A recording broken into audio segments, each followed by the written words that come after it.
Hello there, Charles Kelly, Money Tips. How you doing? So I hope you're having a great day. I want to talk to you about banking and finance and Apple. Apple are going into the buy now, pay later market. They're launching a new product to buy stuff and pay later, defer payment through their millions of users using the Apple iPhone. Now initially it's going to be launched in the States, but it will create a new way of deferring payment. Now there's obviously a market for this already, and the BBC said in the UK 15 million people at the moment are deferring payments and taking on debt through the likes of Klarna, ClearPay, Lay-By and of course PayPal. So it's not a new thing, and we have this challenge to the banking system. For years and years we could only use banks, we could only pay through banking credit cards that were owned by banks. And now we've got so many different ways of paying, which is obviously more convenient. You go to a shop and you find that you haven't got your card with you, but then you realise, well, you can pay with your phone. But now they're taking it a step further and getting into the lending and credit market, which is set to be worth 30 billion in the UK alone in the next few years. And they're offering services to pay later, but obviously they will charge interest. Now Apple is saying it's going to be interest free, but that will only be deferring it for 4 to 6 weeks. What happens at the end of that period if you can't pay it? That's the way most interest-free deals work. If you don't pay it off within the time, then you start paying quite hefty interest rates. Now, Citizens Advice in the UK reported that 12 million adults now are using credit not to buy cars and pay for holidays and this, but they're using it for essential items. They're using it to buy clothes for their kids, for toiletries, for food. They're borrowing to buy food. Now look, there's nothing new about credit and borrowing money. I was growing up, it was done a different way. There were door knockers that gave credit, that gave goods on selling door to door, but you paid for them weekly. Lots of people paid very high interest for insurance through doorstep collection. There were different ways of raising credit, but it was not that easy, and it often led to sort of loan sharks. But now you've got sort of modern day loan sharks, as I call them.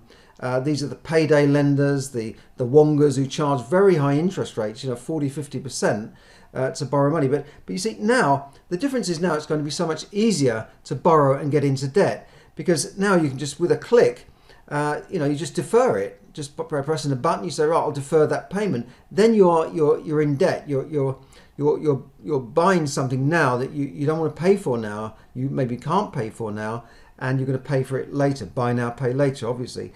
But it's just making it easier for people to get into debt, and that's what concerns the likes of Citizens Advice Bureau, because they see it at the other end when people can't pay their debts, and then they have to go into some financial arrangement with their creditors, or they have to go bankrupt and this sort of thing, because this does happen.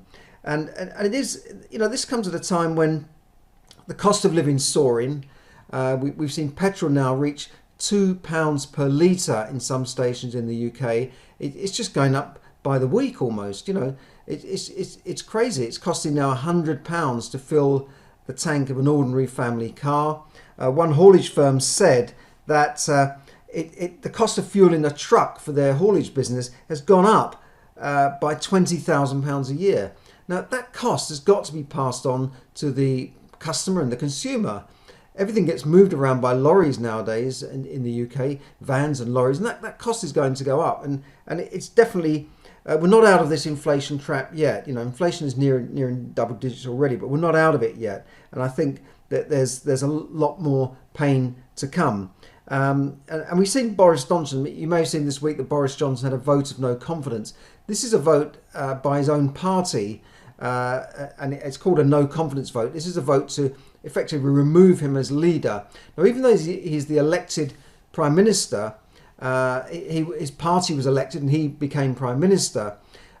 His own party can remove him. It doesn't need to go to an election. They can just remove him and change him. In fact, since the Conservative Party came into power, albeit in 2010 by a coalition, they've had several leaders, and not necessarily through it. They haven't lost an election, but they've lost leaders.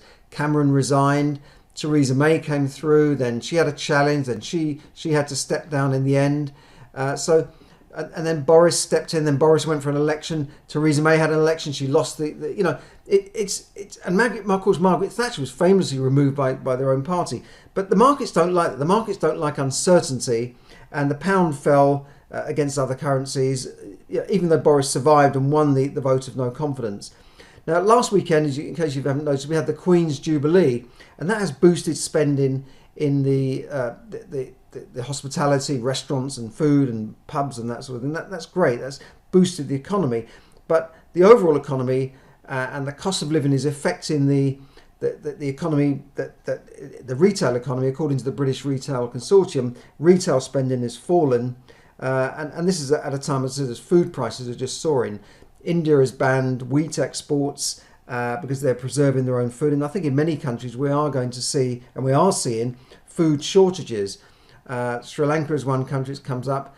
Singapore has a food shortage because Malaysia banned the export of chickens. And I think we are going to see it. We're not going to see this much in the mainstream media, but it is starting to happen. We're going to see food riots as food becomes short, because most of the wheat comes from Russia, Ukraine. India is a major wheat exporter as well. So that's going to affect many countries, and it's sending food prices up through the roof. There is one way of solving this food crisis and the oil crisis, and that is to lift sanctions on these essential goods that come out of Russia. If you lifted the sanctions, then we would stop shooting ourselves in the foot and wrecking our own economy while trying to smash the Russian economy. That's only my view, but that's the way I see it. We've got to be sensible here and look after ourselves as well. And you could have financial sanctions, but lift some of those other sanctions. Maybe give the Russians back the money that we've seized from them. So food prices going up, as we know, and as I said, things are I just haven't seen this sort of thing being so pessimistic. The economy and the world outlook. Always when I've grown up, we've always looked forward and thought things would get better, that the world would get better, prices would get cheaper for certain goods, and we'd have new inventions that would improve our lives.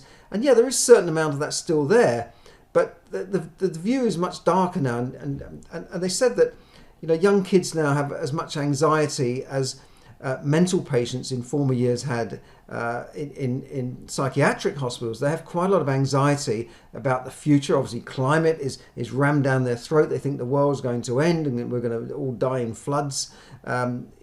So there is a lot more anxiety around. I think that is a problem. But definitely, spending money can make you feel better. But consumer debt, as Warren Buffett once said, one of the world's most successful and richest investors said, borrowing money at high interest rates to buy consumer debt is dumb. And he said that knowing that he owns credit card companies and banks. He said it doesn't make sense. He said you borrow money at 16% to buy something that goes down in value. He said, I can't make 16% in my fund. You'd be better off to pay off your credit card interest rather than trying to invest money while paying 16 to 18 and even 20% on your cards. Now, there's never been a better time, I think, to learn about money, to learn how to manage your money, to learn how to invest your money. And I put a link up here to a free webinar you can join. It's me talking an hour and a half training on money to give you the basics of managing money, handling money. And that's free. Go to it. There's a link there for you. But I'm not saying that all debt is bad. Now, in my book, Borrow and Grow Rich, I talk about debt, right? I talk about using good debt and bad debt, and how the rich have used good debt to borrow their way to a fortune, using other people's money to earn a fortune. And it's 200 pages of how the rich over the centuries have used good debt to become wealthy and stay wealthy. And I was talking to my UK property talk the other day about Robert Kiyosaki, and he just keeps borrowing and borrowing. It's like he would borrow money to live on. He would borrow money against his properties to live on. He calls it tax-free income, tax-free income. Only idiots pay tax. I don't pay tax. That's my Robert Kiyosaki impression. But he's never worried about having debt, and neither has a lot of other famous millionaires and billionaires. They have so much debt that the bank lose sleep over them, not the other way around. You know, when most people owe a few £1,000s, they lose sleep. But when you're a billionaire, it tends to be the bankers that lose sleep because they've lent you so much money. And that's the way the rich have done it. So you can check that out at any time. But that is what I call good debt, smart debt. Borrow money to buy assets. Borrow money to buy things like starting a business, buying a business. You know, people use other people's money to buy whole businesses on the stock market. They use the shares as leverage to raise the debt to buy the companies, and that's smart debt. Smart debt is mortgages. It's borrowing money to buy property that's rented out for a profit and gives you a yield and pays the loan off and gives you a profit on top. That's to me is very smart. That's the way I've made a lot of money in the past, through smart borrowing, good debt, buying properties that then pay off the debt and leave me with the residual income as well. And meantime, the asset value is going up, not down, as it would do if you bought clothes from Primark on buy now, pay later, obviously, or you bought a Ford or a Vauxhall Cavalier or something like this. You know, it's not a good bet to borrow on. So that's smart debt. I've used it in many cases, and you can learn how to use this yourself. You can learn how to use smart debt to build your own business property portfolio, for instance. And it's not just about mortgages. There are lots of ways of using other people's money to buy assets such as property, because people and banks love lending against property because they know there's always going to be a demand for property. They know that there's still a shortage of property. They know that people will still want property in 100 and maybe 500 years' time. It's been around for thousands of years and it's gone up in value, although, you know, it could go up and down at any one time. But overall, it goes up in value and has done for hundreds and hundreds of years. Now, I know that the market is quite toppy at the moment. We're probably at the top of the market, but that doesn't mean you can't find deals out there. There are deals there if you know where to find them, if you know how. Now, there is another training on it, a free property training run by some friends of mine, and it's Property Investing Secrets. It's a training webinar lasting for 2 hours, designed to give you the industry's top tips, top people from the industry, people who've done it and been there and have got big portfolios of properties, huge portfolios, and they've built it up from zero. They've started from scratch. Now that's on Wednesday nights, 8 p.m, Wednesday the 8th of June, 7 p.m. on the 8th of June, not 8 on the 7th. It's 8th of June at 7 p.m. And I'll put a link up there. You can join that free webinar. It's a no-brainer. You've got nothing to lose.